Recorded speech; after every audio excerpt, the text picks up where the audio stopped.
You're listening to the Mobcast Network.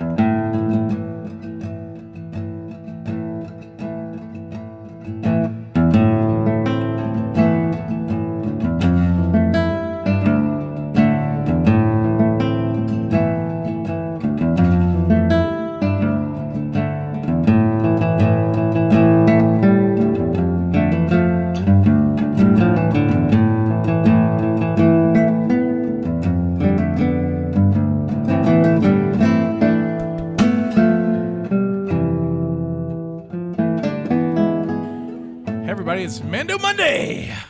Are we doing the song again? We did it last week. Monday, Mando Mondays. Oh wow! I need to get Gabe to come record a version of that. That would be really. I'd love fun. Gabe to come. That's brilliant, actually. We'll get Gabe to come record one. And then we should have him do one for Rebels. We just got to figure out a Rebel song. I know. A Rebel Yell, maybe. Ooh, that's brilliant. I got gooses from that. Right under the old jacket. Seriously, got gooses out of that? I got gooses from that. Yeah, because I could see it working. I got you. I feel you. I feel you. And then on YouTube, it'd have some really crappy photo montage that we put together on iMovie. Even though both of us are professional editors. Right. Yeah. And we have comic book artist people that can help us. We're just like, we still fail. The worst stuff we can put out there would be great. This is my future.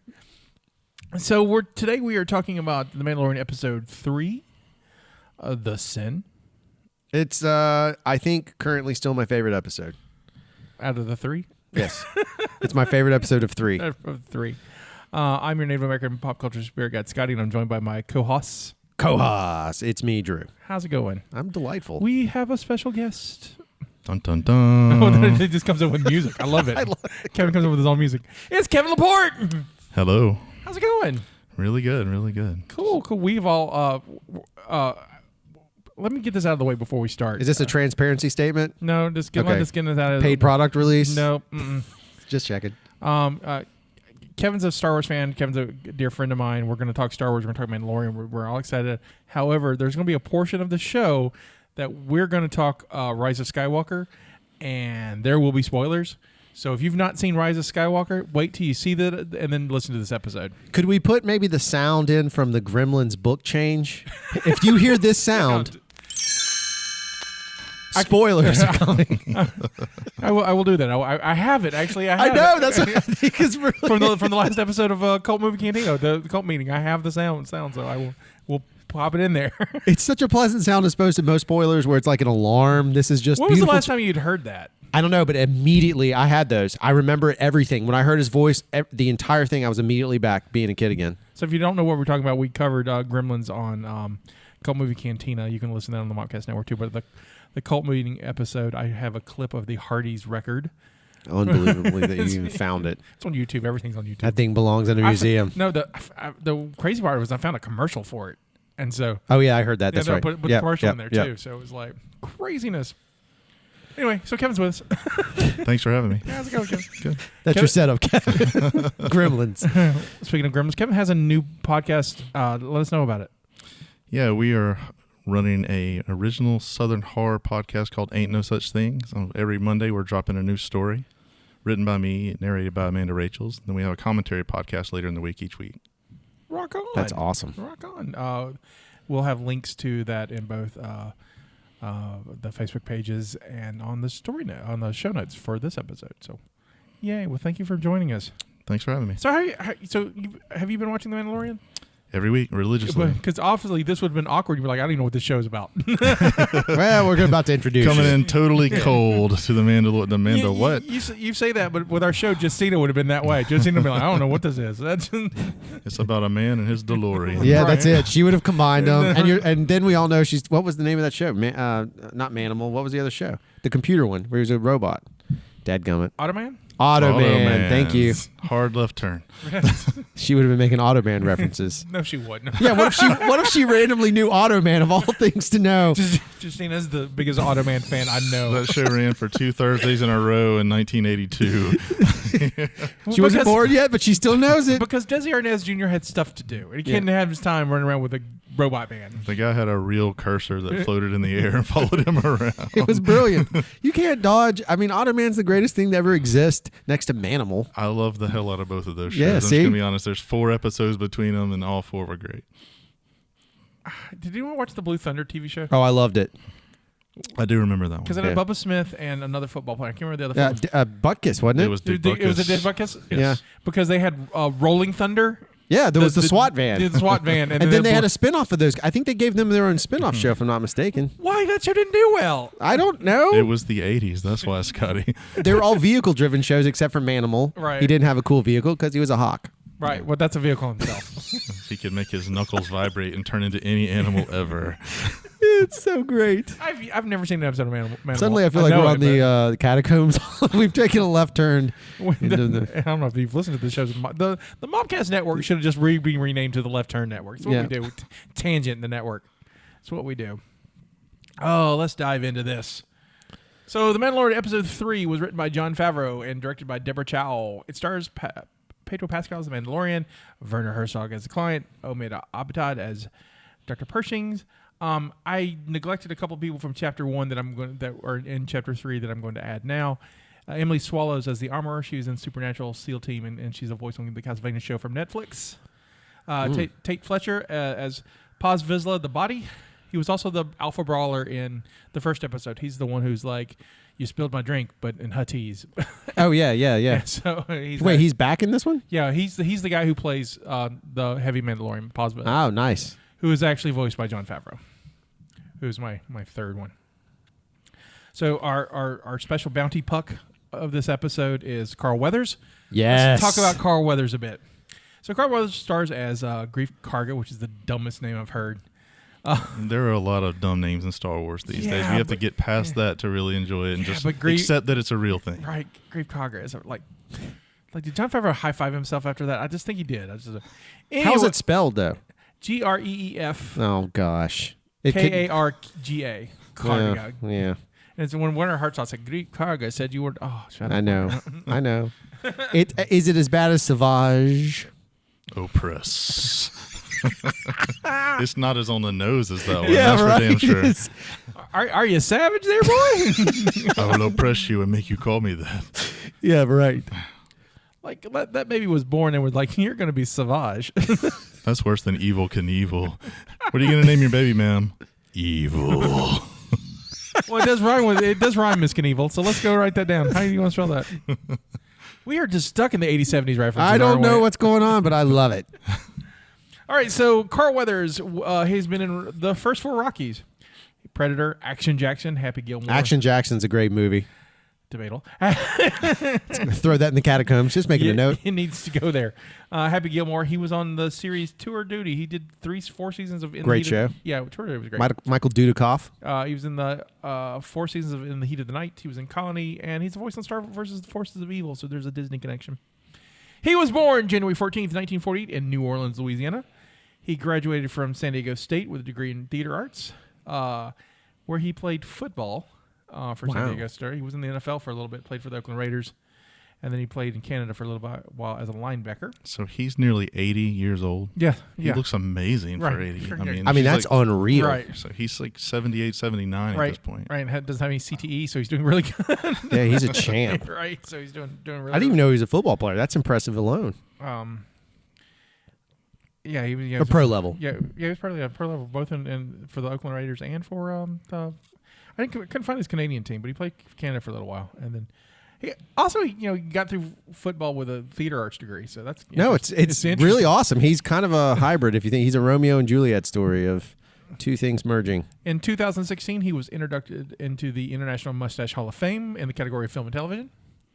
His finest honor. That's a fantastic. It's something we can aspire to. And I'm just going to continue our tradition from last episode. If I can find anything for this, I'm going to start adding this for our Nolteverse stuff. So, so in the Nolteverse, because that's what it's going to be called. So the Nolteverse, if you didn't listen to last episode, please do. Our Bounty Puck character was Nick Nolte.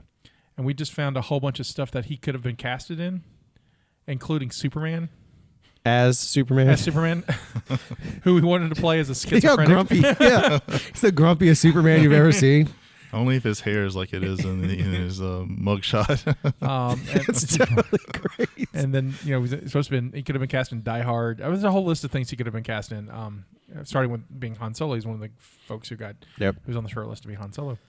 So in the Nolteverse, one of the original actors that auditioned for the part of Captain Benjamin Lafayette Sisko in Deep Space Nine was Carl Weathers. No way. Yes. I could have maybe done it. I could have been okay with it.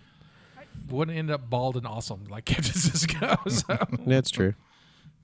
He'd be a lot bossier. That was Delroy Lindo. Avery Brooks. Avery Brooks, sorry. You're Hawk right. From Spencer for You're Hire. right, which was also my jam when I was a kid. He just took off his shades and went to space. Well, they made him grow his hair first because he was going to show up bald, and they were like, no, Hawk is bald. Captain Sisko got hair. Yeah. And took him 3 seasons and go, no, I'm Hawk. He cuts it right back off. He introduced a goatee, and then he shaved his head, and it's like, well, there he is. So there we go. I met him about 10 years ago at Dragon Con. He was very lovely, but very bald, and just kind of like, I just can't wait till this is over. Yeah. I came for my paycheck. Came for his paycheck. Yeah. Everybody is on the other side of a table at a con. We've all been there, Scotty. I was there recently. Let me tell you the stories of SonoCon. A lovely convention. We hope to be back. The retro plug is what that is called. All right, you ready to dive into this? Let's do it. So our mission report, which I'm now calling these. I like it. That's something different. One day we'll have intros and stuff, maybe in season 2. So the Razor Crest exits hyperspace over Navarro. Dave.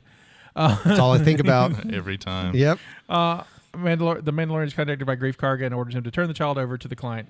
Karga doesn't care what he wants to do with it. The guy could totally eat it or hang it up. He don't care. During all this, the child unscrews the handle off a lever and plays with the ball-shaped object. Mando's like, dude, not cool, not a toy. But it is adorable. It is adorable. And the child... It's the sounds on top of it, though, that he makes when he's doing any of that stuff that are cool. It led to some really great memes. I mean, the child is the greatest meme thing we've had in a while. So happy. And it killed the cat lady thing, overnight. Yep. Thankfully. So, I like the cat lady thing. The Mandalorian takes the child back to the Imperial remand facility, and they let him in. One soon-to-be dead stormtrooper totally yanks on the child's floating basket. Mando warns him not to do it. Stormtrooper warns back, dude, you guys have a terrible track record when hitting things, so I don't want to do that. Anyway, the client and Dr. Pershing are excited to see the child. Pershing does the whole scanny thing, and bingo, it's a good child. It's pretty healthy, so he takes the child away. Mando asks about how many tracking fobs the client sent out, and dude, he sent out a lot. He had to ensure getting that little sucker. However, the client totally gives him an ice cream maker full of becaue. Mando asks what they plan to do with the child, and the client reminds him that the code makes sure things are forgotten, so don't ask. He's been paid.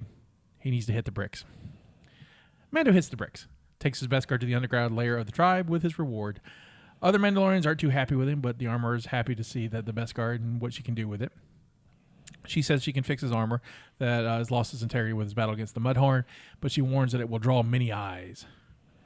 Then a large Mandalorian heavy infantry guy named Paz Villa complains about the Beskar bar, saying, hey, they were forged in Imperial smelters, and it's the Empire's fault they have to live like this, and the Mando's a coward for working with them. Then there's a little tussle, but the armor reminds them that the Empire has fallen and the Beskar has returned to the Mandalorians. This is the way. This is the way. This is the way.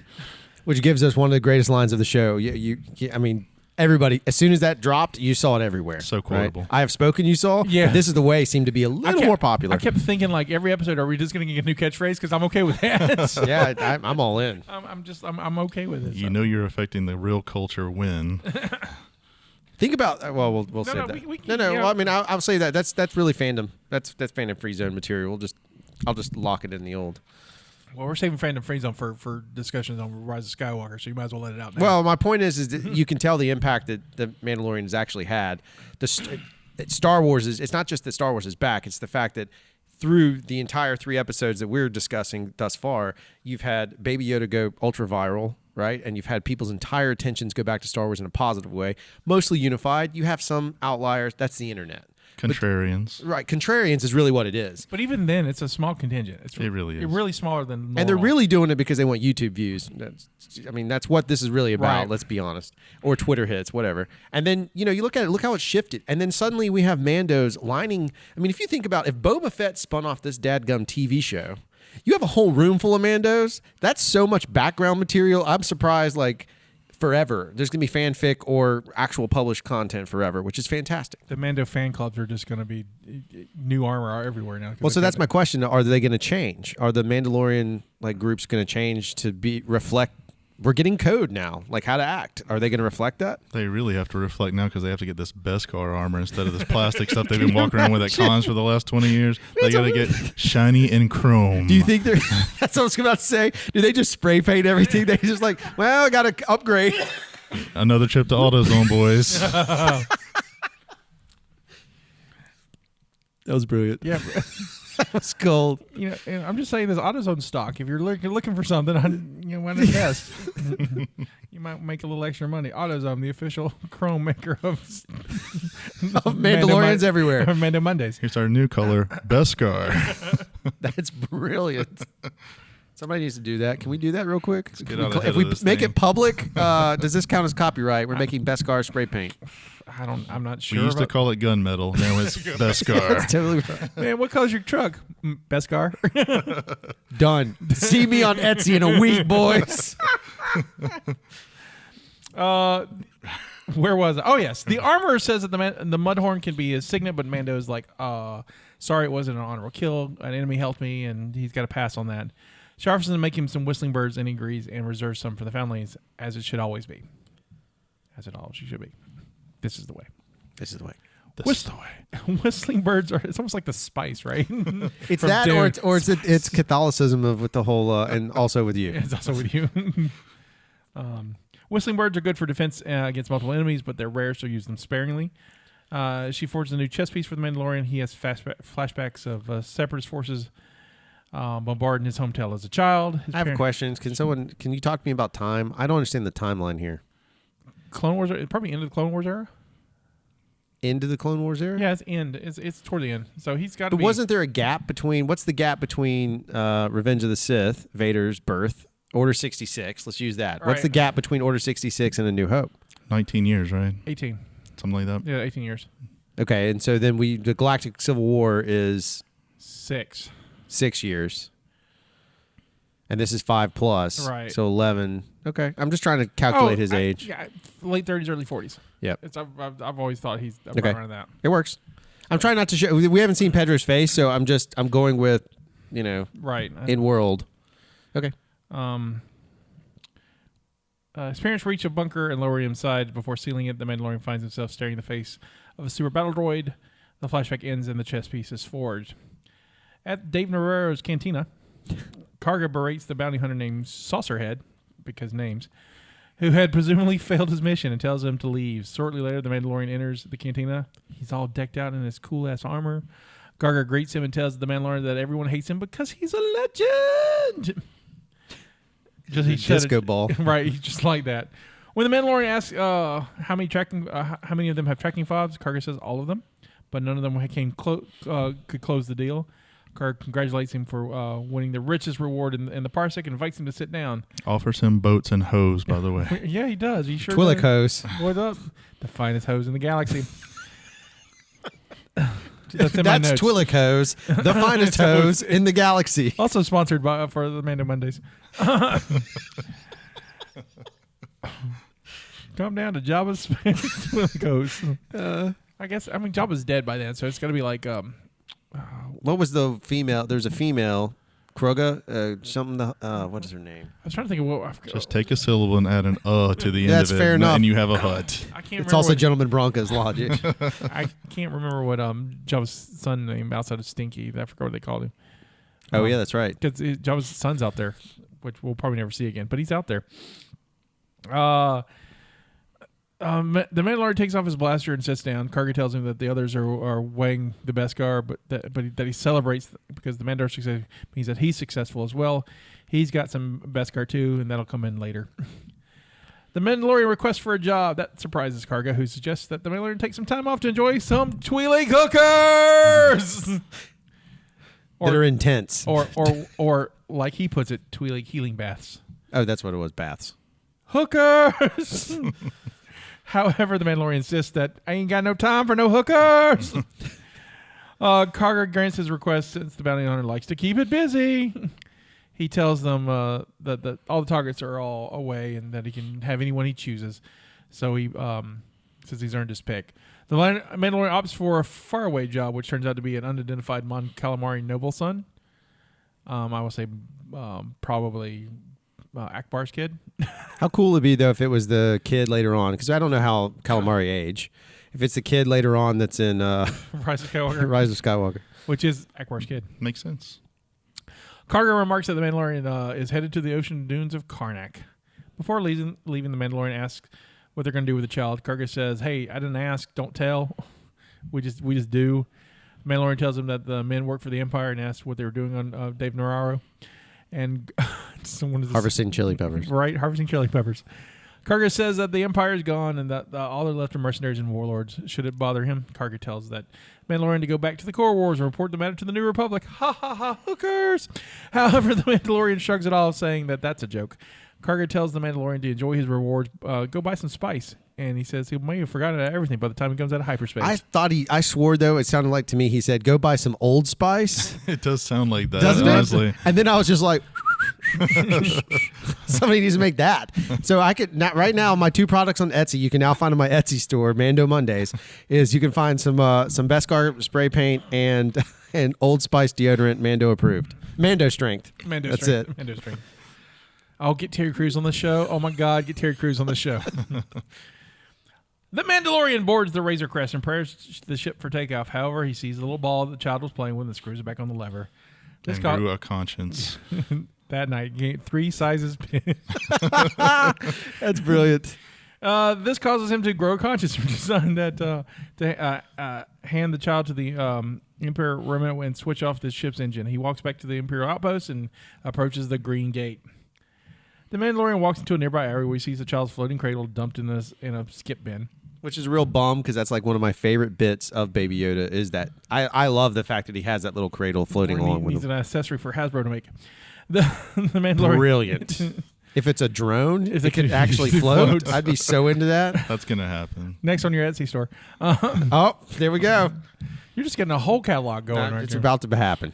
The Mandalorian takes up a position on a nearby roof using his trident to listen to the targets. He hears the client telling Pershing that he doesn't care and extract the necessary material hastily. Pershing protests that he was ordered to bring the asset back alive. The client tells him to hurry up, so he no longer can guarantee his safety. The Mandalorian bangs on the green door and is greeted by the Great Keeper droid. However, the Mandalorian violently rips the droid's head, causing it to short circuit. 2 stormtroopers come out to investigate. One of them tells the other to check out the other perimeter. The Mandalorian plants a detonator on a nearby wall and blows a hole into the Imperial combat. Basically, lots of shooty, bangy. Imperial stormtroopers are terrible and they die. But can I talk about a couple of nerdy things for me? Please do. First off, it's John Wick. It's like 100% a John Wick scenario. This Act 3 and this is totally John Wick. And it is beautiful. The other thing that's really fascinating, just from a visual storytelling standpoint, I love the fact that they're using flashlights to navigate through there, because I know it sounds bizarre, but we haven't seen a lot of that kind of stuff. That's a little more like casual. Right. And so in Star Wars, to me, that's interesting because that's a moment. That's a real moment. Right? It's practical. But they chose to break some convention here. If you notice, they're kind of a gold color. So they chose to break away. Most of the time in film, we use these bright white ones because they add more light to the value. These guys went the other direction, which makes it technically harder to do. So they actually went for production value as opposed to just the easiest way out. Right. And most people don't care, but that's the kind of stuff to me that when I see it, like this is the 4th time I've watched episode 3, that's amazingly well done. I mean, it's a beautiful sequence. It's perfectly lit. It's just... Well, this whole episode has so much attention to visual detail. It's insane. When they first land in the city and you're following the child in his little carrier and you see the ship land, you see all the aliens walking by in the streets, it gives you that perspective. And there's just so much attention that Deborah Chow put to that. It puts you right there in the city. It feels like episode 4 and that you sense what Tatooine is like. You sense what this city on Dave Navarro is like. And that was one of the things, I think, both of you guys being from a comic perspective, did you find in the front end of this when they're setting up, there's a lot from the child's perspective, right? I felt like a huge chunk of the front half of this is the child's perspective. Do you find it? So when you frame stuff up, when you guys are thinking about it in panel, I mean, is that something you consider as forcing that perspective in that sort of way? No, absolutely. That's part of the storytelling in comics, is zeroing in on what you want the reader to feel and see. And the way that she uses the child's perspective, you start to feel for him as being tiny in this large universe, this huge galaxy of giant ships, because one lands right next to him when they're walking in the city. These large aliens that are all strange and different. And he's just kind of taking it all in. He feels like he's got his protector, which makes what happens later so much worse. Yeah, when he gets dragged into the back room and he goes, "Arr." Oh, it's the saddest sound you've ever heard. All right, sorry. No. Another left turn for the group. No, this is the section for that. Mandalorian shoots open a door, kills some more stormtroopers. He also finds Dr. Pershing. Mandalorian's about to shoot him, but Dr. Pershing pleads for his life. Mandalorian shoots everyone's favorite ITO interrogation unit, a la New Hope, which they should have used in Rogue One. I'll get that later. Instead of the what is the damn mucklak the alien that Saw used instead of the big octopus thing. Yeah. God, fucking Rogue One. I have problems. Well, for me, anytime I hear that sound, that was when I was growing up, I had Star Wars on VHS. It was taped off TV. Right. In A New Hope, when the probe droid or whatever that droid is coming at the whoa, whoa, whoa, whoa, whoa, that's where the door slams and it almost immediately cut to a commercial break. So forever in my head, every time I hear that sound, it's like, oh, commercial's coming. Like, so have you ever listened to the radio drama version of? It's been years since I have. Yeah. There's that whole sequence is in there. Like it interrogating Leia is like a whole like part of a chapter, and it's not just like it's literally tortures her, and she's got some sort of Alderaanian training to keep her from being to keep her mind strong. But it's all like Vader gets mad because they can't break her. And they're just pumping her full of drugs and tormenting her. And it's just like Jimmy Smith's had her ready for that stuff. Right? Jimmy Smith's like, no. Bringing that Sons of Anarchy cred to the table. I was trying to work in what show it was. That's brilliant. See, I was going like NYPD Blue. So he's like, yeah, I got Sipowicz here. He's going to get work with her. L.A. Law. Let's keep going back in time. Let's keep going back. The villain from Darkman was on that show. Let's just keep. Well, Larry Drake. Keep diverging. Larry Drake was on that. Oh, Benny. All right. That's also Ellie Law's the episode, because we talked to Star Trek real quick. Just go right back. Ellie Law's the episode of has Dr. Pulaski from TNG just falls down an elevator and dies. Just out. It's like, how are we going to kill you? Oh, YouTube that clip. Is that why she stopped being on TNG? I think that's how she started on TNG. I think she got killed off Ellie Law with the TNG. I just thought that was funny. So the child is being scanned in a machine. Pershing pleads for the Mandalorian not to hurt the child. The Mandalorian instead throws him to the ground. Mandalorian asks what he did to the child. Pershing's like, I didn't do nothing. Without me, the child would be dead. And Pershing pleads for his life, only to find that Mandalorian has totally, pulled a Batman on him and taken the child. The first of many episodes where he plays Batman. Facts. So the Mandalorian takes the child into the storm. Several stormtroopers enter their flashlights. We talked about that. There's more shooties. Mandalorian uses everything he's got. Every episode he uses like every one of his weapons. It's awesome. The flamethrower every episode somebody burns. Without conscience. And it's pretty graphic if you consider what's actually happening. Right. Like, I don't know how plastisteel works, but I imagine it melts. Right into the skin. And all these guys are falling down all molten and crumpled, and it's just all into the flesh. Well, feel bad for the Jawa in the last episode. Just got it in the face. Hey, back to ain't fixing that. I'm just telling you, back to is not making that feel better. There's not enough back to in the galaxy. So he escapes with the child. He does use his whispering birds to knock down some guys too. That was kind of interesting, but not kind of uneventful. I was kind of hoping they would wait on that, but they didn't. After he escapes, all the fobs that the other bounty hunters activate, and so they all go looking for Mando and the child, which turns into a total John Wick situation where they all go shooty, bangy, crashy in some speeders.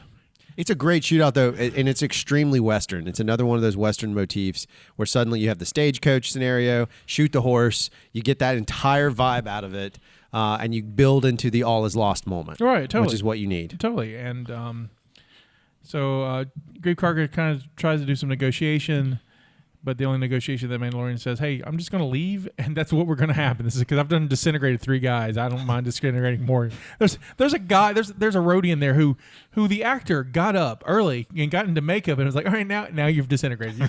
You've been in it for 2 seconds. You go, ah! And he's gone. And he'll be appearing at Comic-Con. and $40 for his signature. Yeah. That's because he made $75 for the day. He had to spend 12 hours getting in and out of makeup. It's totally facts.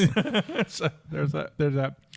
When all is lost, however, the Mandalorians show up, and they start rocking the world and killing more and more bounty hunters, allowing the Mandalorian to escape to the Razor's Crest with the child. When he's there, Grief Karga is waiting for him, and Grief Karga is like, "You should have just waited." And they talk a minute, and then, Mandalorian shoots him and knocks him off his ship and leaves. Now, can I bring up the poll question here for me, which is, did Mando shoot him in the Beskar on purpose, or was it just a coincidental shot? Trying to remove what you may now or may, in the future, your soothsaying skills. When you saw it, did you believe he shot him with purpose in the Beskar? Which sounds... We'll let our guest speak first. I didn't think of it that way, but it makes sense now that you mention it, that he's protecting his future income by not killing Grief, but sending a message to Grief. I have a jacket with the pocket over the heart, and he literally pulls it out and says, "Look, I got this Beskar right here," and puts it right back in. And I just believe that the Mando knew to shoot right there. Like, if you're gonna shoot me later, how about hit me right over here? Yes, exactly.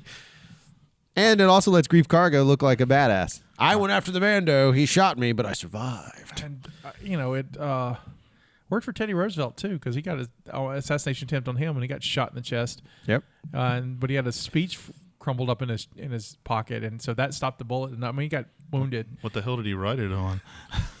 Lead. Paper back then. Paper was badass back then. It's totally badass. It was just a tree. It was wood, just straight in. Some bear he just knocked down and just wrote it on the bear and stuck it in his pocket. Oh my God. Teddy effing Roosevelt. Golden. He may have had Beskar. I mean, let's just be honest about it. But not only did he get shot in the chest and then pocket for this thing, he also just continued the speech because Teddy MF is like, "No, I'm good." Yeah, he's tough, dude. He's the real. It's only blood. Ain't got time to bleed. Ain't got time to bleed. Karga survives the blaster wound, and since the Beskar he showed off caught the blaster bolt, the Mandalorian flies the ship into the skies, and Paz Vizsla flies up next to him and salutes him before flying off. The Mandalorian remarks that he needs to get him a jetpack. Okay, do you know where that reference comes from? That's a complete send-up to a show from the 80s. Please. Are you familiar with Captain Power and the Soldiers of the Yes, Future? 100%. Scout, the Native American character, every time Hawk, the guy with the jetpack, would use it, he would say, "Gotta get me one of those." Yep. Almost every episode. No joke. That is totally from Captain Power. And Scout, Hawk would fly by and salute. It is totally taken. That is Favreau must brilliant. have loved that show. When Love I heard it. it, I was like, "Gotta get me one of those." That's Scout. I love That it. comes directly from I that. had forgotten about that because actually I recently I have the entire box set on Do you DVD. still shoot the TV? It doesn't work. It doesn't work. The DVDs they don't work on the DVDs. I tried. I have the set. God, what a great toy. It was a great show. It for hokey science fiction. It kind of holds up. The stories do. It's like the effects are kind of whatever. Yeah, I always put it on par in my mind with Eliminators. Oh, it's better than Eliminators, I think. Really? Yeah, it's written way better than Eliminators. No. Like way better. Who did the writing on that? I can't. Stravinsky. That's right, JMS. Yes. Yes. Yeah. Because Babylon 5's in it. So Tank Ellis, the heavy Tank Ellis, when they were talking about how they survived the Metal Wars, he's like, "I was living in Babylon 5." And so, Oh, I never knew that. Oh, wow. Again, just watched it recently. So Yeah. I was like, oh, he didn't know he was going to get a space show, so he's just dropping whatever he can when he got it. I've done that. I know how that works. Scattershot at JMS so you get a career. Amen. After his Captain Power moment, the child is seated beside him in his lap. The Mandalorian gives him the ball to play with, the ball he had unscrewed earlier, and then the Razor Crest ends into space. The end of the episode. Ooh, we get cool paintings. Yep. It still stands. I think Deborah Chow's out of the three that we've looked at, I want Filoni to be perfect because I'm rooting for him to be the next figurehead of Star Wars, in my opinion. But Deborah Chow tells the best television stories. Her action beats, her construct. I just think she's currently the best director they have. So I think Filoni was perfect to set the tone of the story. I don't disagree. And even like when it comes down to Filoni in action, all the action stuff and the cartoon stuff he didn't direct. Right. So I mean, but if you need a story heavy episode, that's a Filoni. I think if it's a lore driven thing. Yeah. But she is a master. Just looking at her work, just overall, even her back work as the director, she is a master of action stuff. She's really strong at it. And is it Tak Fujimoto? No. What's the other director's name that did episode 2? Rick. Fukujima or something. Yes. Again, subtext guy. He's one of those directors that's really good at pulling the drama. If you look at the content, his base, he's good at. So you have like a lore specialist. You have a lore specialist. You have this subtext drama specialist, and then I think you have an action specialist, which is really cool because that's how the stories have been flowing. There's action in all of them, but this was way more action heavy, almost violent. Right, it stepped away from action adventure to me to almost in the world of John Wick is violence to me, not necessarily action adventure because there's. It's an invasion revenge story. Exactly. Yeah. All right, and it's about it does committing not slow violence. down. It's really solid. Yeah, it was great. Going back to the beginning of this, what surprised me most out of the entire episode is that he delivers the child. I was really surprised that happened. When I saw that happen, I didn't expect the third act. I figured we were going to a totally different tangent. I didn't because I thought he was going to leave. I thought he was going to leave too. I thought he was going to be like, all right, man, I'm going to go do Mandalorians. I'm going to go to my next job. This is the job, which would have been an interesting take. I'm glad they didn't do that because we all love Baby Yoda. And it's also the story, right? But the show. Go ahead. No.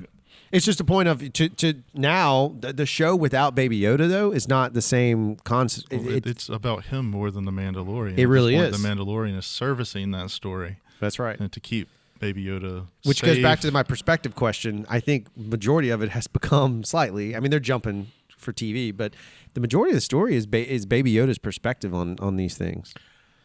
Which means they're raising a very violent child that likes to burn people. Absolutely. The force lightning from this thing is going to be ferocious. So, how long can they keep it up? I think it's probably just for one season. I think they're going to run this story through this season, and they can't dump Baby Yoda for season 2, but is it going to be about him trying to save Baby Yoda? I think it'll be a different story with Baby Yoda involved than this. But I do think they've evolved the character of the Mandalorian enough, they've developed it enough, that we're going to want to see that character independent of Baby Yoda as well. I mean, as we're recording this episode, 7 dropped a couple of days ago. Yep. So we're in real time we've seen 7. So, and we're seeing where the story's going. There's one more episode this season, which for those who've seen 7. Also directed by Deborah Chow. 7 was gold. So and again, Deborah Chow, I'm telling you, after those two solidified it, like she's who I want directing the majority of the show when it's not lore. So 7 and 8 are literally a part 1 and part 2, which we haven't had before. And we have Taika Waititi, I think, directing 8. Correct. Yes. He closes it out, which is interesting because awesome. Taika can do some action, but he's all about like really comedic. Like, I mean, that guy has a skill set that's unreal. Right. So what are we about to step into is my question. My fear in this is that it's going to end with an ET scenario. Take him home. Yeah, with like the Yoda people show up and take him home, and I'm like, I don't want that to happen. I like the idea of this character, and I like this lone wolf and cub thing, but I'm like, again, would you buy in if we go into season 2 with the adventure of finding Baby Yoda's home? Sure, I guess if it's a because that could be you could have a chase aspect. You could have because you could still set up.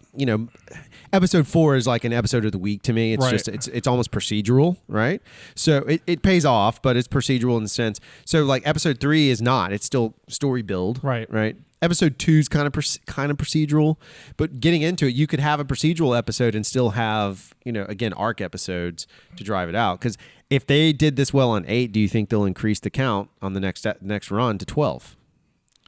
From a budgetary standpoint, I doubt it because I think the Obi-Wan series is going to be 6, and Deborah Chow's doing that, by the way. Which is It's going to be amazing if they bring Maul into that and she's directing it.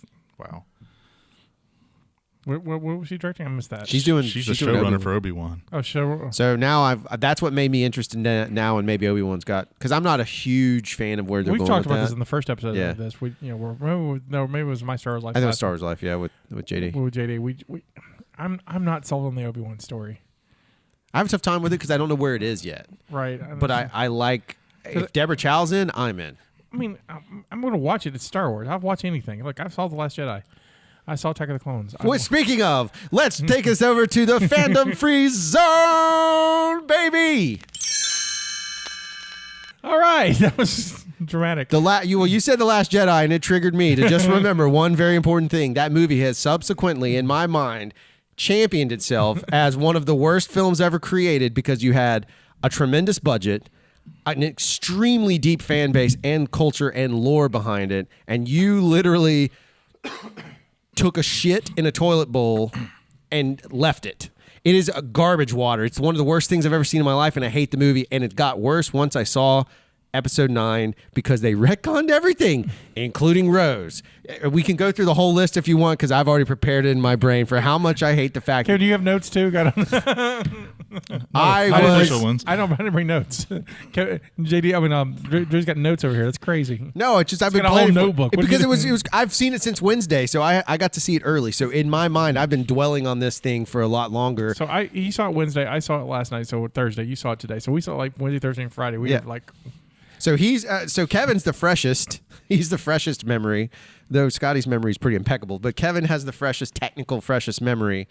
So Kevin, what do you think about it? Episode 9. I loved it. I thought it was as good as you could expect it to be, considering the challenge of wrapping up all these plot lines and Agreed. ones that diverged wildly because of the change in directors and the different visions that obviously certain people had for it. Particularly before they brought J.J. Abrams back into the mix.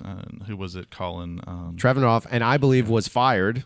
Here's my I think conspiracy. it was pretty clear he was fired. Well, no, but I mean, he was fired not because of his inability. I think there's this is my tinfoil hat moment in the Fandom Freezone. I believe they realized, like, you can't do a high profile project like The Last Jedi and backtrack on it. You can do some reshoots, but you can't can it. And I think they realized they had screwed up. I really honestly believe this. So they have to stay forward.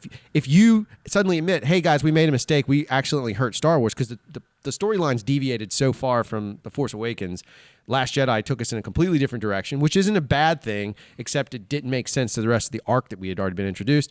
That the only thing they can do to right the course is get rid of Trevorrow, bring JJ back in, because they got to have their studio guy. JJ Abrams is purely a studio guy. He follows orders, and they had to figure out a way of bringing it back.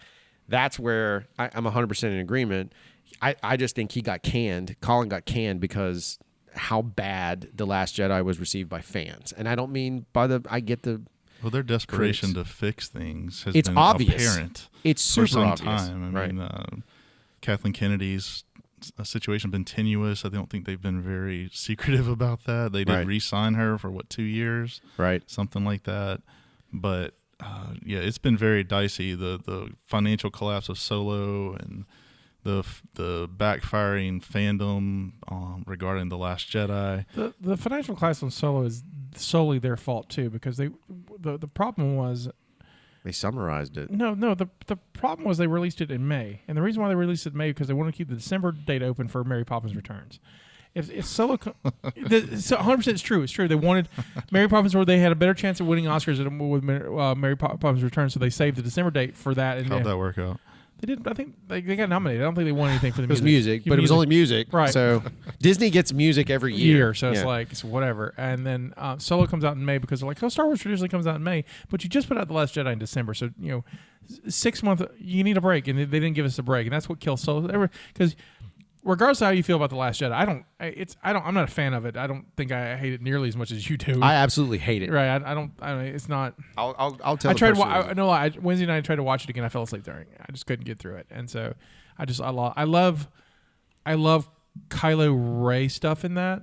I like that whole but I don't care about Canto Bright. I don't care about. The dialogue was odd. They used, if you listen, there's no vernacular. The vernacular that happens, even the timbre of their conversation that occurs, their voices do not sound the same when you look at the JJ version. That's from director's choices.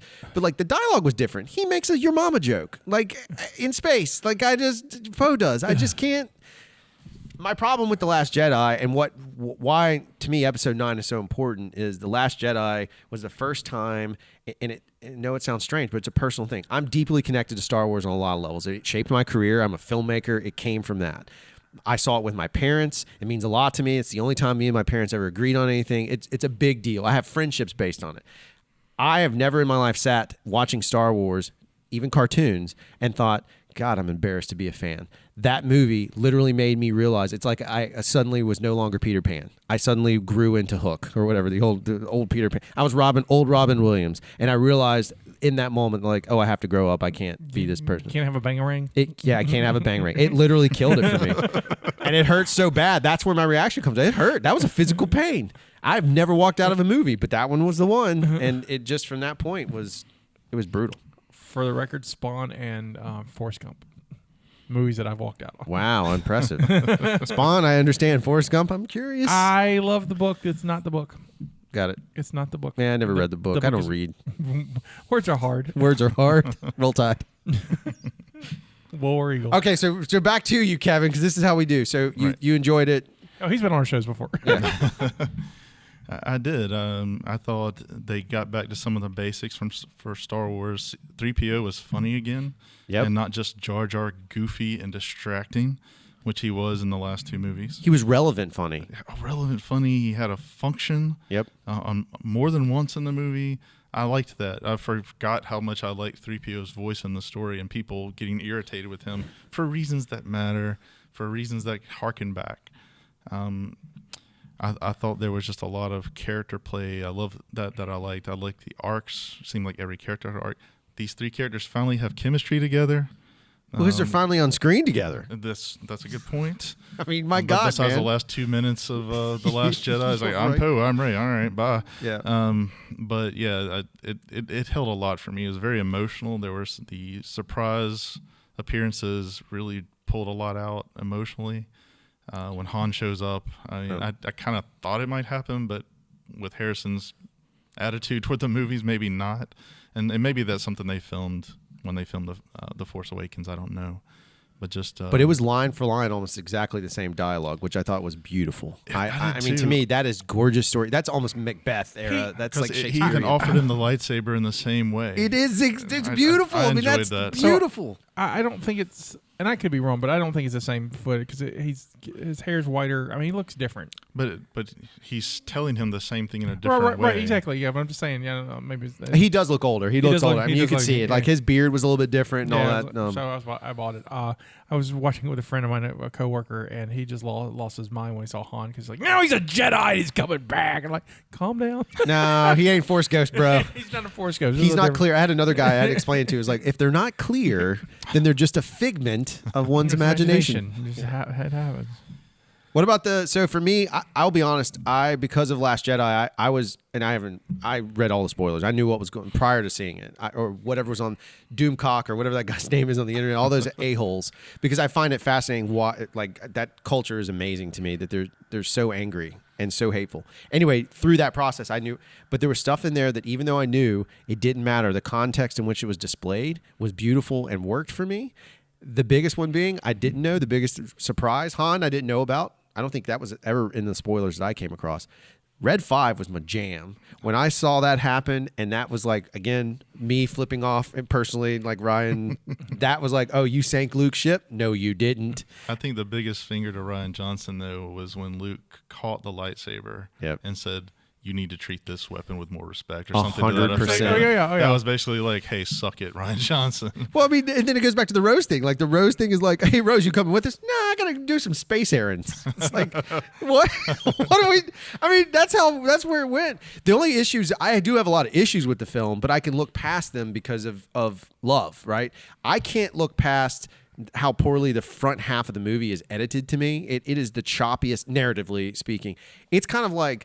jumping, it's like one page would be a sequence panel that makes sense, and the next page is something completely different, and we're supposed to kind of find the correlation. So I think the biggest mistake for that was announcing that this mysterious fleet's going to attack in 16 hours. Yeah. And I'm like, you're in space. Don't do that. Yeah. Don't just say they're coming soon. We've got the 16 hours because you're jumping like 12 planets and like, I don't know how time works. I don't know what's going on. It's night over here, day over here, and we still got 4 hours left. What? They're Magic Star Destroyers, Scotty. They are Magic Star Destroyers. Magic Star Destroyers. 16 hours. I was like, they're all micro Death Stars. Just remember this. Yes. And there's some, I mean, like, that's a little cheese, right? I have lots of questions. I hope you like nachos because it's a little cheesy. Like that, it is. But from Dark Empire. I mean, but if they would like the end of this plot is basically Dark Empire, the Black Fleet from the Thrawn trilogy, right? Yeah. Well, all the Star Destroyers with the weapons are they're the Dark Empire started that because the Superstar Destroyer had the Eclipse class. There we go. The Eclipse has the Death Star weapons on it. That was the big deal about it. Do you think though that originally the story would have played differently if it would have been Snoke in that seat? I think it still works, and I think I know you're not a big Snoke fan, but I think it still works. Because he looks like a goddamn golden girl. He looks like his bathrobe. Right.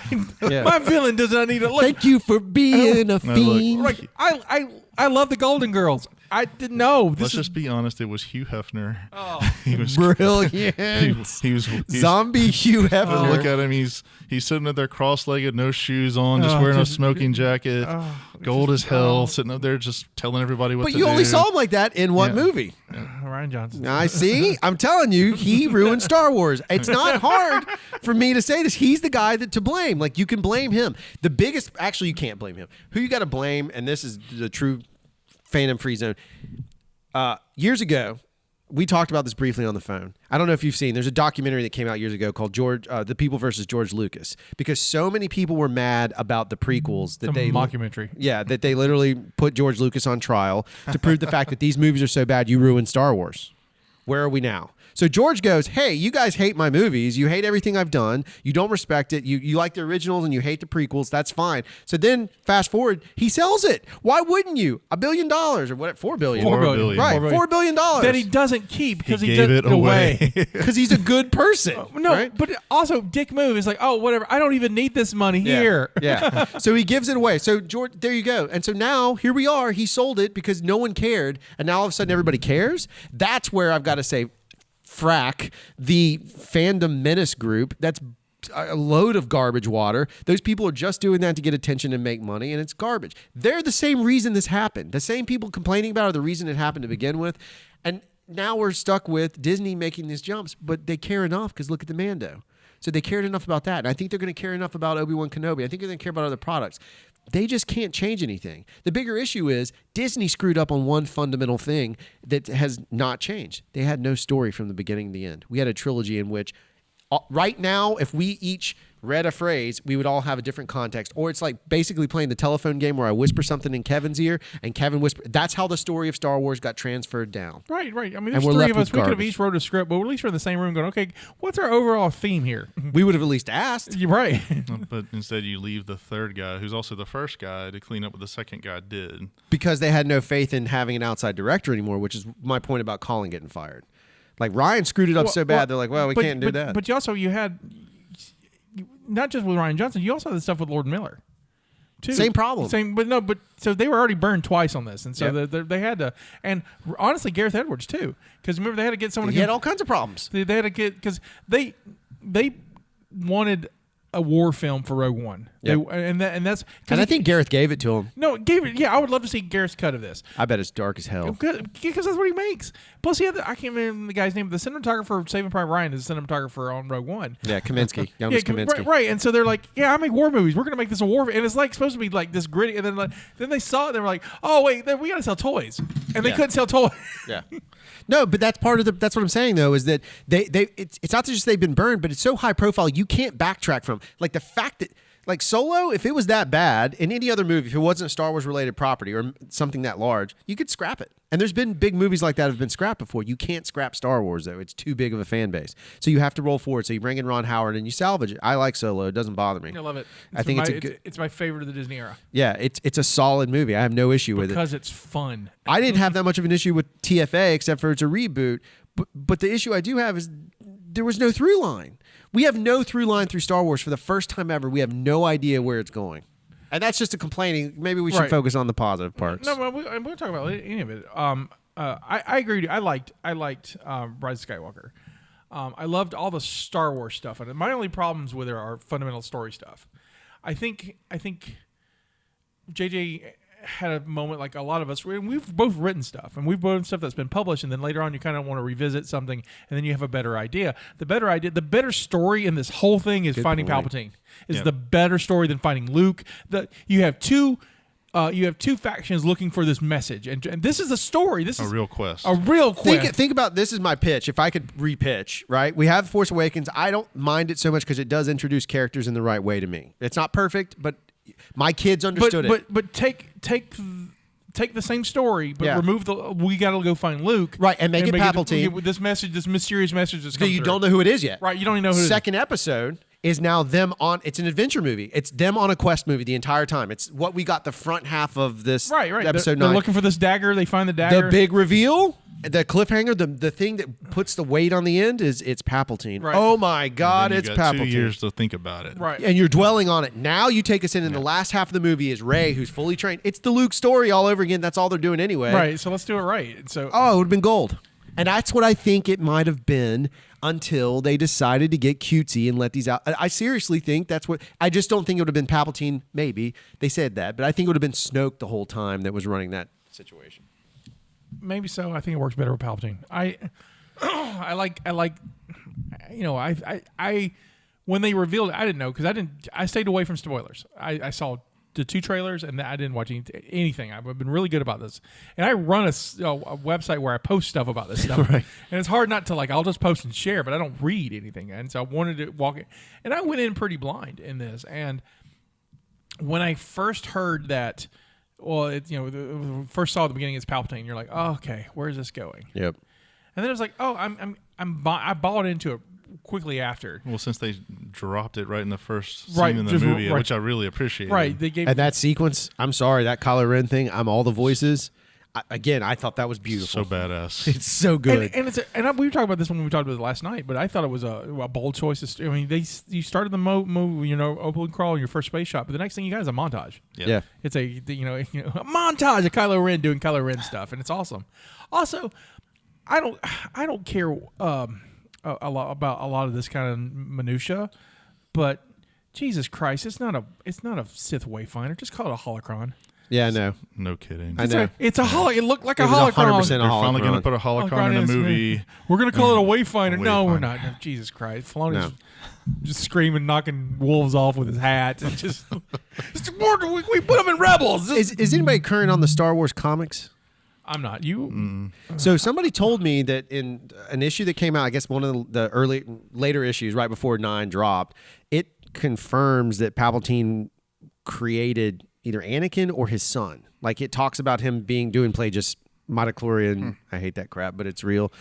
The thing that's fascinating to me is if that is true, and let's say Palpatine created his child, right? His boy or his daughter. We don't know which kid. The son. The son. He created a son. Thank you. The daughter of Vader, the son of Palpatine. Yeah, so he literally made both of those. So he made Anakin, right? And then he essentially made this other son. Didn't work out. Now he's got Rey. He's the grandfather of them both, which I think is even more fascinating and slightly incestuous. It added a lot of gravitas to the last scene. It as does, well, where right? he's, I'm your only family. Yeah. And that whole thing. Ian McDermott's so good in it too. He really is.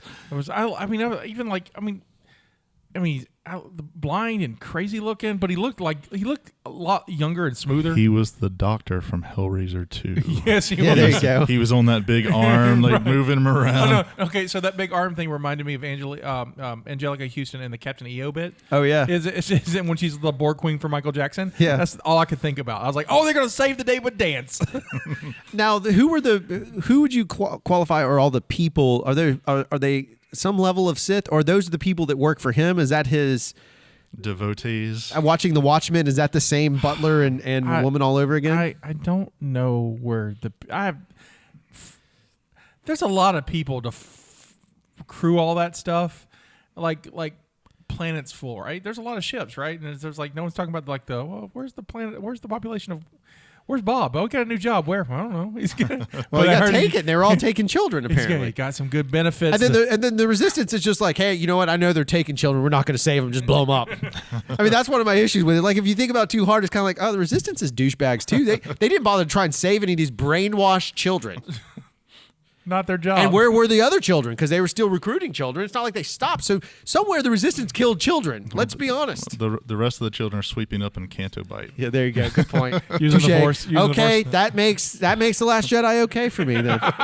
See, I just connected it all. You just It's a full circle, baby. They're staying on using their force on powers this to day sweep. at this time of approximately 7:00 p.m. Things I liked. Jar of Snokes. Did you like the I jar liked of the Jar of Jar of Snoke. Snokes is good. Jar of Snoke. I was like, oh, look, Snoke in a jar. I was like, oh, he's got a spare Snoke. 2 or 3 of them. Right, and a few Snokes he needed. I wholeheartedly agree about 3PO. Would you say a pack of Snokes? I was about to get there. It's a dad joke city, baby. I wholeheartedly agree about 3PO. 3PO's who has not ever been one of my favorite characters, and because he's annoying, but he's beautifully annoying in this. He also gives us the Boba Fink thing, and that's my new favorite. Babu Frick or whatever his name Frick, is the greatest little dude. I mean, he's Baby Yoda. Salacious. To me, he's like the Salacious C. Crumb. We got one. Right. He's Like, just, we haven't had Salacious C except for roasted in a spit in Mando, but it's nice to have that kind of character and again. he's just kind of laid back and like, whatever. He's the best. I'm just gonna make it. He reminds me of He's one of got the critters. giant hands. He's adorable. He reminds me of one of the critters in Fly the Navigator. Exactly. Oh, exactly. Yeah. And I was so happy that he survived. I was like, yay, this is Well, great. he pops up and is like, hey. It's so good. So me and Felicity are here. We're all good. I liked her I character. loved her character too. I wish there was more of her. I don't. Yep. Well, they're setting that up clearly for her and Poe. I think I'll Sure. take it. she's I'll got take star it. power. You know, they're clearly going to branch off Poe and do some stuff. I'll take it. I watch a Poe movie all day long. Yeah. It's like, Yeah, I mean, he's the new Han Solo. I mean, literally down to spice running. It's like, okay. I didn't like his character until this movie, though. He was just kind of a whiny, annoying. They didn't use him until this movie, and, really. right. But when he's with the other characters, particularly with Finn, their kind of interplay is funny. Oh, I love Right, it. it was great. Very, very. There's a lot of chemistry there. I love the whole bit about the Falcon on fire. And I laughed so hard. I was so happy arguing with with Ray that. about BB-8, and it's like, well, BB-8 starts to the Falcon is on fire. Yeah. Or when they're teaming up against Chewie for Djarik. Right. And Chewie is still an asshole when it comes to Djarik. It's so perfect. It's good. So great. It's like, of course you're better. You're 250 years old. It's so good. But see, that's all inside baseball. That's the bigger thing to me. Critics don't know this stuff. They Right. don't care. They don't care about this stuff. Right. And people misunderstand what fan service. I don't care about fan service. I'm going to see Star Wars because I am a fan of Star Wars. Right, service me. How is please. it? Yes. Well, what's clear is that there's been some sort of mandate at Disney to get back to the basics of Star Wars. You see it in The Mandalorian with the Jawa episode. Yep. You see it in this movie. There's Jawas. There's Djarik. You just go down the list. 3PO's back to normal. Yep. The jokes are there. The cutesy characters are there, from Baby Yoda to the droid surgeon. Yep. And in this movie, And Dio, the new droid. I love Dio. I thought he was great. I didn't Also think I was played going to by like J.J. him, Abrams. but I ended up liking Dio. I just think he's all the abused fans. Don't thank you. Don't No, don't no, touch thank you. me. No, thank you. Don't touch me. I mean, please don't hurt me. I just like Star Wars. I want to back up now. Now, my That's a good favorite point. my favorite stat is actually really a kind of another middle finger if you think about it. This movie is secretly full of middle finger. My favorite bit of this, and I think we disagree, is I'm a humongous fan of the ending. I think it's the most beautiful Star Wars ending of all to me. Agreed. is that sequence of him bearing those Rey bearing those 2 lightsabers, what it means, what it represents, why it's on Tatooine. Because that was one of the spoilers. I don't know if you saw on the riffraff. You might not have read the spoiler, but these individuals that got these spoilers, it said that Rey says, I'm Rey Skywalker. They all read the context like I was like, hey, Rey Skywalker, nice to meet you. Instead of it being like the subtext of everything that occurred, there is purpose and meaning for her being the there. ghosts are there. It's perfect. Yeah. And she has no family. So at the end of the day, the only thing she has is the adopted family that embraced her, which I feel like is Star Wars, and some people don't. But to me, that's the symbolism of I embrace her. She's part of my family too. I don't care. She's with me. So to me, it was a beautiful thing. Well, adoption is a subtext of Star Wars. Anyway, look at Leia. Leia's adopted by Organa's. Luke is adopted the Lars. They're all it's family of choice. Family choice, right? That's it. And so that's a big deal. Or family necessity, really, than family of birth. So. But again, that's overlooked and often just used as a weapon. It's weaponized. I am okay with the ending. It's not what I would have done. It's while it's her story, that ending's not hers. Would have worked really better with Kylo. My problem with Star Wars is in both cases of Kylo and Vader, is that Star Wars feels the need of redeeming characters, but only redeeming them in death. And so I was really happy of seeing Kylo redeemed, and then he dies, and I was like, "There's not much redemption here." Yeah, but one of the things they've been doing in all these movies is paralleling the original trilogy. And or rewriting it. Well, that's what JJ does. He did it with Star Trek. He did it with this. I mean, that's just his deal. That's why I say he's a studio guy. Oh, after hanging out with friends after we watched the last night, the first thing one of the first things we said was like, JJ writing this was like the first 2 acts is like, I got this, and he's like, I'm stuck on the 3rd act, and the other guy comes and goes, have you seen Return of the Jedi? Yeah. Well, hey guys, check out this VHS copy of Return of the Jedi I found. He's like, pop it in. Right. Or it's that situation. It was like, hey, can I cheat off your homework? Yeah, just make it look a little different.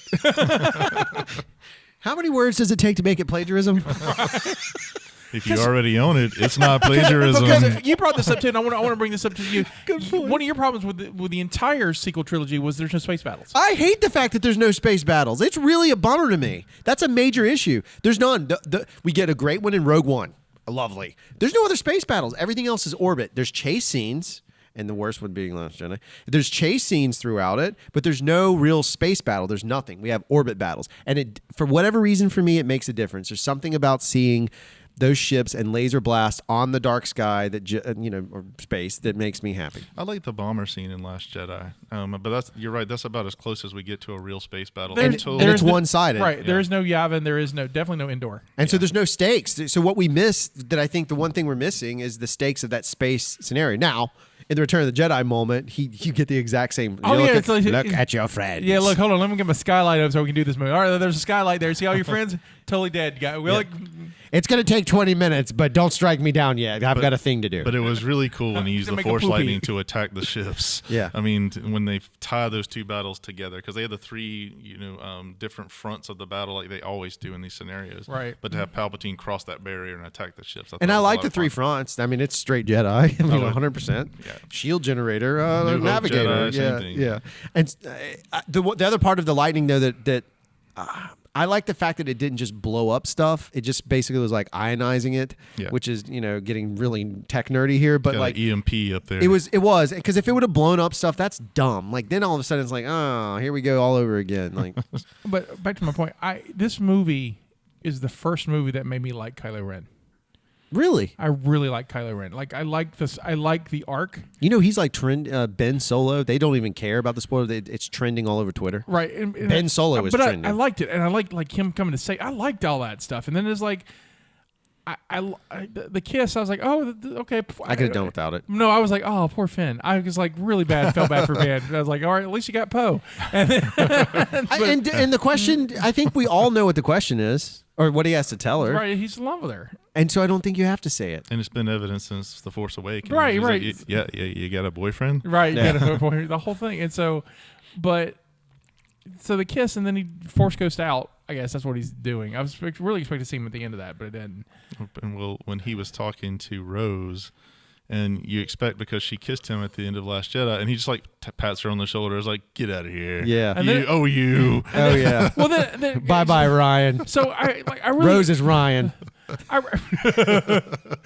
I felt bad. Again, first I saw them kiss and I said, "Oh, poor Finn." Because then I was like, "Well, they did give him a stormtrooper girlfriend."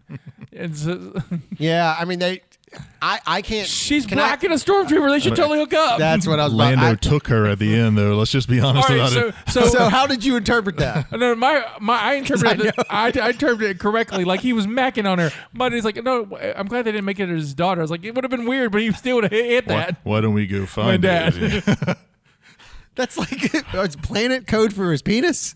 Like yes, apparently. I will also say, I being a Lando fan, I loved seeing Billy D. Williams in this. I loved Billy D. Williams. When he shows up in the yellow, Right. I yelled. I was like, because I was in an empty theater, so I could do whatever I want. I yelled. I was like, "Yeah, boy!" Give Leia my love. Oh my god, yeah, it's so good. Like he slipped one to her at some point. you know he did, boy. Oh, Lando. I mean, Han, old buddy. I got a question. But he starts out, he totally shoots a dude with a crossbow just In the eye. because I'm Lando. And he was in what reminded me. It was reminiscent to me of I forgot his character name. What's his Sam character? Tail Screech. Thank you. And it was reminiscent to me of Right? that. And I was like, "Oh, that's so great." I absolutely, I dug it. I love that. On the flip side, what I didn't dig, and this is, I wish Lucasfilm was brave enough to let Carrie Fisher go. Yeah. And they're not. And so what we get was this final performance which wasn't good because it's all unused footage from Force Awakens. And it's forced. You can feel it. And so none of it makes sense and it looks weird. Yeah. It looks all awkward. They clearly green screened a lot of that. They wrote it. They had to roto it. They had to roto that. Yeah. So by hand, they had to cut that out. Also, that's crazy. Also, why does the planet look like it does? Because it's the same planet from the first. Because we can't. We have to match the scenes. I mean, that's why the setting looks the way. Yep. We need a Yavin 4 tie-in. Oh, they were left with a real writing dilemma. I mean, I'm not sure how else they could have handled that. Oh, we solved it in Last Jedi. They just didn't do it. And she should have died. She should have died. But then she couldn't Superman through space. God, what a terrible scene! I have PTSD from. I'm not making light of it, but like that scene really like set me off in the theater, and I screamed Mary Poppins. I couldn't help it. It wasn't. It's a bad idea, but it's like executed like poor After Effects. I've said this before. It's straight. It's like when they drop the curve on the line. Right, and they then didn't add a curve. Right. There's no easy ease. It just goes right, right, in a straight line. It's like one keynote right here, one keyframe there. We're going to the left. Now the catch is that by them establishing her training and doing all that in this, it fixes that and says, okay, it makes sense why suddenly you didn't know Leia had these powers, which I know you're not a fan of, but I love that sequence. I loved it. That's one of my favorite things. And Luke's face is clearly his face from. It looked to me like the face that when on Endor. I'm sorry, Dagobah, when it gets blown open. It's the same. It's the. I loved it. It was great. It worked. And when she called her master, I love that too. Yes. I loved it, and it fixed things for me. The funniest thing is I've seen people who were calling her a Mary Sue coming back and saying, "Oh, well, I liked it. I get it now." It's like, oh, so what? You just needed a training montage? Literally, this entire problem with Star Wars could have been fixed with a training put in that montage. Song from the Karate Kid. You're the best around. Oh my God! Can we please do that? It's gonna happen with that in the Kylo scene to begin the movie. Oh my God! Put an Eye of the Tiger on that. Oh my God! But I get it though, because we get a training montage scene with Luke, and so and then in their eyes, to be a Jedi, you need one. All right. I don't agree with Obi-Wan that. didn't. Anakin didn't. So Anakin never had one. But those movies are terrible, so that's why they didn't have fair them. enough. I guess that's their argument. Leia just. You could still had Leia's Mary Poppins moment in Last Jedi. There's a chance for her to have an honorable, awesome death, and we're robbed of that because she gives her heart to Ben Solo. Well, I guess whatever. I don't know what she really did. She just went and lay down and died. Yeah, and Ben's she's like, Ben, what? I took it Stabby stab. as she projected herself to him, and I think she conjured that image of Han for him, and the two of them together boosted him. In addition to Rey healing him, and that's what popped him. That's what turned him. Something I need to see it again because it's not super it was a little jarring. That was one of the cut points where it was a little jarring to me because you see her pass and you're like, why is he trained? Han did it for me easily. Like the Han sequence, I got it. I related to it. Like as a kid who's had tough times with his dad, like I'm projected into that character. I understand, and both sides of the line now. And so I connected, but I just didn't know why she vanished. I was like, wait, what? She didn't vanish until he vanished, and so my thinking was she was with him the entire time, bolstering carrying him to with keep him. him from turning back because he was so weak. He Yeah. kept turning back to the dark. Oh, so side. He maybe didn't she give was us giving her life force to him, essentially. That was my understanding of it. fascinating. Too bad Maz Kanata couldn't explain that like she explained everything else. Hi, Maz Kanata, I'm here to explain things. Like, Why was she even in this movie? I love Maz Kanata, and they She's anus eyes. I don't care. I love Maz Kanata, and I thought she was great in Force Awakens. They wasted her in Last Jedi, and they kind of waste her here. It's like, she's an Oscar winner. Come on, just No. I mean, her character should have been used. It should 100%. just let me. Oh, just. Did you have any fan? Like, so this is my favorite thing. Did you have fan theories? Are you willing to admit them prior to going in? Did you have any fan theories on who Rey's lineage was prior to going in? I really thought they were going to cop out and make her Han and Leia's kid. I thought. Oh, that would have been interesting. Well, that was kind of the way it was leaning. Watch Force Awakens again. I'm serious. Watch it again and watch their interaction. It's really interesting. Like the Han and Rey is like they're twins. Yeah. It's mirroring. It's a very mirroring performance. He's very from the two. protective of her. And even but though he she doesn't know does her. stuff like you'll watch her hands move like it's crazy. I don't know if that was original arc. Maybe it got shifted. I had the same thought. But I had heard the Palpatine theory, of course, after Force Awakens, and it made sense. But the way they brought him back into it, it was so perfect to align it that way. It set up the quest. It set up the whole opposition with the last Skywalker, which has been, and so forth. It was really brilliantly executed in the end that way. Did you have one? No, I know. I again went in blind. I was like, two things I want to know. I want to Rey's lineage, and I want to know where the fuck that lightsaber came from. So for me, it was I got one answer. I honestly, yeah, that's a good point. I had read the one piece that the original opening of TFA was the Luke's hand on the lightsaber flying through space. No, that I don't would know be amazing. Right? That was the beginning. And, so and in Maz my just mind, catches it out of a shit like exactly. snatch. In my mind, whoever had his lightsaber, because Rey gets it, they used that lightsaber. They used DNA from Luke, and Rey was going to be a clone of Luke. That was honest to God. She was going to be a Luke. Yep. Luke. From Timothy Zahn. Luke. Keep adding those vowels. Luke. Why did they just put an umlaut? What was the Santa Claus guy in that? The other Jedi? Joris Sabath. Yeah, I could never say it. I was always Seabath. Sea bass. Seabath. Kick his ass, Seabass. Oh my God. Before we wrap up, I just want to fanboy out for just a second. So you squealed when you saw Lando and Han, right? Do you know where I squealed? Wedge. Voices. Yeah, when I heard Kanan Jarrus. Oh yeah. I'm such Wedge, I squealed too. like such a Rebels guy. I was like, I'm watching this montage and I'm listening to it. And I'm like, okay, I hear Anakin. I hear Hayden Christensen straight up. I hear Luke. I hear Yoda, and then I hear Kanan Jarrus, and I'm like, oh my God! Yeah. Mine was Ahsoka. People just looked at me and went, well, who the fuck are you? My Ahsoka, Jeff was sitting with me, and he was just like, he was saying names, and I was trying to say names, and then I heard her voice, and I was like, oh, done. Right. Oh, I don't even. And someone's upset that they killed her. Is like, dude, she's old as crap now. Like, let it be. Maybe. Is she dead? She could be force projecting. Who knows? Yeah, that's the thing. Like we don't. I mean, apparently you can FaceTime, so why not? I mean, Rebels did give us that world in between worlds place where you can go anywhere. So that's the one thing about Rebels. If you haven't like that show again, not to shamelessly plug the recall that we might be doing, but that show really introduces mysticism into Star Wars in a way that makes it. Let me rephrase it. It introduces fantasy into Star Wars in a way that makes it really work. yeah, I have wholeheartedly agree. And then of course I got to see the Ghost, and I was happy the Ghost survives and shoots things and. Got hit by force lightning. I was a little worried. Yeah. and somebody said the Shadowcaster? The Shadowcaster's there, and so is the Colossus from Resistance.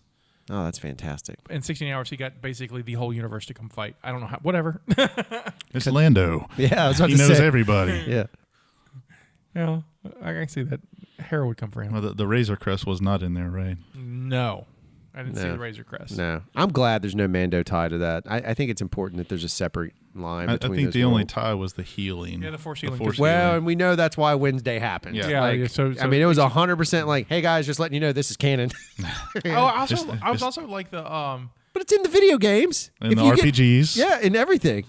It is canon. I thought she was going to talk to the snake like Ezra did. You know, Oh Ezra- yeah, sure. I was like, oh, she's gonna pull an Ezra because Ezra Bridger is the Dr. Dolittle of Jedi.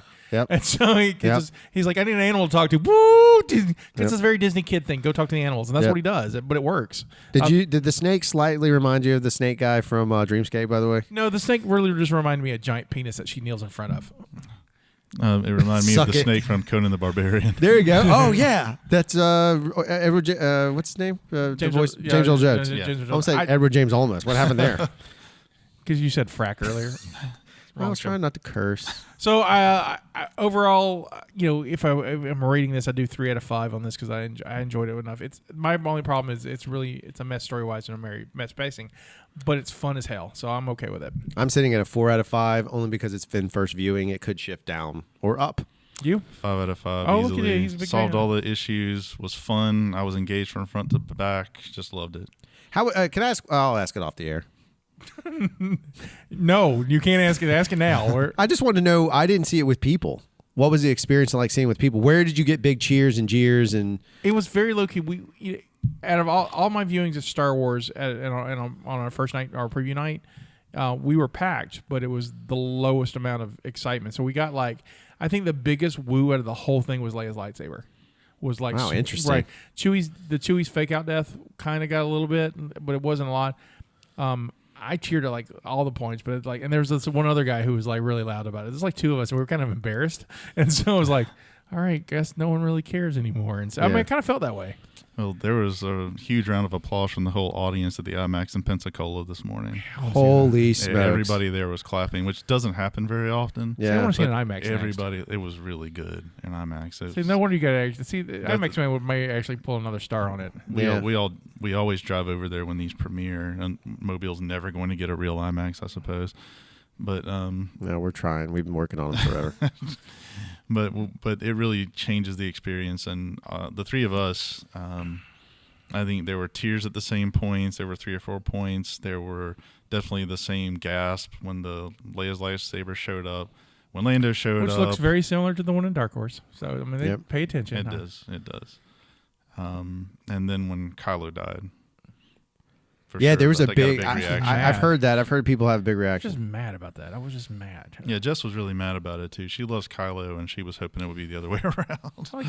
I like Kylo, and I like Hux. Hux's death is wasted. I like Hux being the traitor. And I like the reason why he's a traitor. Look. Watch him in Force Awakens. He's like little Hitler, right? And then he's a bumbling idiot. He's obviously 3rd or 4th. He's been demoted, which I think is great. He's way down the line now. Yeah. He's springtime for Hitler in he's Last Hogan's Jedi. Heroes. Yeah, there you go. Last Hogan's Jedi. Heroes in Last Jedi. It's bad. Yeah. And then he's pretty decent in this again. He's back to something else, and it's Now just he's challenging Kylo, and he pays for it. But I think it's a little. I also like the what is the general Pride or Price or it's something. I thought it was Pride. I thought it was Pride. Yeah. Yeah, because we have a Price already. But I love Price? the I love when he's talking to the Emperor. And I love the line, "I served you in the last war. I'll serve you." I'm all in. So, Come on, I'm all in. I'm all in. I'm there. And he had the whole look of an Imperial officer. Right, absolutely all in. Oh, so good, so good. So, I'm going to see it. I think I'm seeing it Sunday in IMAX. Josh hasn't seen it yet. I'm in the IMAX game now. I want to go do that. That's like a big Sunday. deal. I think we're going to go see it Sunday. I'll let you know. Do they have reserved seats? Yeah, it's reserved seats. Thank so God. I don't pick do your theaters without it spots. now. You don't have I to won't waste worry my time. about getting there early. Yeah, you just walk in and sit down and enjoy it. That's what it's supposed to be. And they do it really well over there. It's a good experience. Cool. We'll have to go check it out. All right. So I think we're done with the last. We're definitely done with the Last Jedi, but the Rise of Skywalker. We will cover this more on and even more in depth in the next episode of My Star Wars Live because we'll have JD in on this with us too. Who's seeing it right now? Who's seeing it right now? So you both are more welcome to come back to talk more about it if you'd like to. Especially with him because I know he's going to love it, and so he's going to have a really strong fanboy perspective, which is going to be fun. Because JD sees everything in this magical light and stuff. Because he doesn't have the filmmaking background or anything. But that's how you should see movies. I agree. But do you read comics that way? Oh yeah. Can you turn it off? Absolutely. I can't turn it off. off. God, you're it's hard. blessed. It's hard. Seriously, it's a blessing if you can do A that. terrible comic is a terrible comic. Right. But I can still enjoy the comics of my youth, which some of them are pretty awful. Right. But just the joy that comes from those books. We can look at especially bad films and that's what we do. That's what we do. We're about to do it again here, talking about a movie that I like that he hates. So it's going to be fun. I just have a little bit of trivia for we're going back to the Mandalorian to finish this out since we've left the Fandom Zone. Fandom Freezone. Fandom Freezone. Not the Phantom Zone. That's Superman. You cannot escape the Phantom Zones, Scotty. We'd all be on a 2D plate of glass spinning through 1979. That's awesome. I'm all in. Wearing plastic trash bag suits. I mentioned that Paz Vizsla is voiced by Jon Favreau. He also voiced Pre Vizsla on the Clone Wars, which was a member of the terror group Death Watch, which is also House Wren, where Sabine's family's from, too. They're all Death Watch. I did not know that part. The Cuzo at the bar uses the Hutti curse Ichuta, which was first uttered by the protocol droid on Bespin. It was also an interesting card for Decipher. Very interesting. You could shut off 3PO with it. And on in episode 5, The Empire Strikes Back, the Mandalorian receives his reward in a Camtono, which is the same shape as the infamous ice cream maker carried by Wilrow Hood on the Cloud City main episode.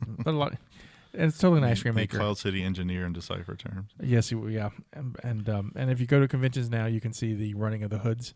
There's people who cosplay him and carry ice cream makers, and they do a run around, especially at Celebration. And this year at Celebration, it was really, really funny because they had somebody who cosplayed as the ice cream maker and carried a doll version of Will. So good. I've got pictures. I'll post them. And so it was awesome. The Mandalorian receives a new chorus for his armor, which is called the Halas in Mandoa, which is, I guess, Nelson Mandoa. Free Nelson Mandoa. Also left Pauldron, the best Mamar, 2 wrist gauntlets, the Kamork, which I guess Atreyu fought in Never-Ending Story, and more other stuff to protect his thighs. So that's the pieces that he got. That was all famous and stuff. So that was episode 3, chapter 3, The Sin. Overall, I thought it was a good episode. It's solid. It's solid. We praising Deborah Chow. I even like Act 3 is John Wick. I mean, really just turns into John Wick. She's a beast, man. She's 100% beast. Love her work. I'm thrilled that she's attached to this project. So, and we'll see more of her this season. At least 2 more episodes, right? One more episode. One more episode. Episode 7, correct? 7, which is just out now, which is amazing. We'll talk about it. Anything else, guys, you want to add? I'm just grateful to have the Mandalorian. Honestly, it's almost gone. We're about. That's about to leave. But it's a great rewatcher too. It bizarrely is really good. The length comes back to be a blessing. It is, because they're like little snippets of leaving you just wanting a little bit more. I love it. I'm thrilled with it. I'm looking forward to it, and this just gives us a little more time. February, can we get Clone Wars? That's true. And so, which I'm really excited about because Maul's in it, and they motion capped Ray Park to do it. So the fight scenes are like Ray Park is fighting stuff, and I'm like, all right, I'm in. And then Sam Wentworth doing the voice again, so I was like, oh, this is the perfect Maul. Yeah. So if we get a Maul and Vader. So is this going to set up Maul being like taking over the sun? Crimson Dawn. Crimson Dawn. So he should already have charge of Crimson Dawn by now. Yeah. It's because Crimson Dawn is a combo of 2. It's the Black Sun and the Crimson something. Crimson Guard? No. Sorry. Cobra! Yep. I thought I'd bring some G.I. Joe back for you. But anyway, he takes over 2 or 3 different organizations, and that's how he makes Crimson Dawn. Oh, got it. So, but the main core is Black Sun, which he took over in Clone Wars. Yep. And it's the reason why Palpatine doesn't kill him. Right. And because I don't know. Have you seen any Clone Wars? No. There's a whole sequence of him Savage, like they take over Mandalore, and they're like in charge of Mandalore, and then Palpatine shows up, beats the ever living crap out of them. Oh, it's a great fight too. And it's a great fight, and he kills Savage. Spoiler alert, because it's a 10-year-old show. And then Maul bleeds for his life, and Palpatine's like, I got plans for you. And so and then we don't know what happens, and then the only Dark Horse book that's canon is the Death Watch going to rescue him.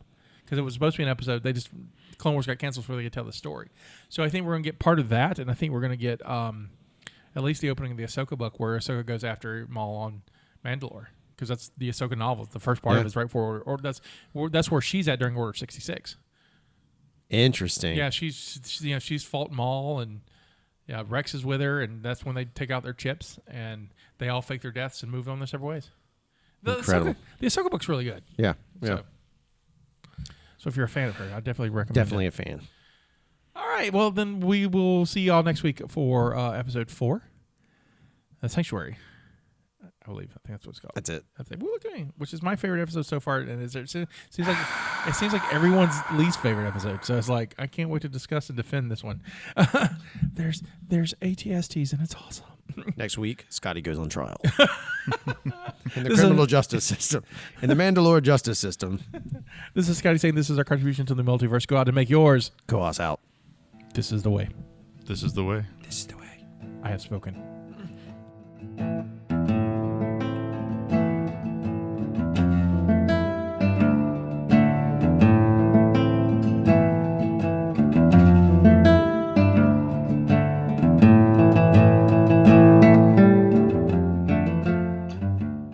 Thank you for listening to the Mobcast Network.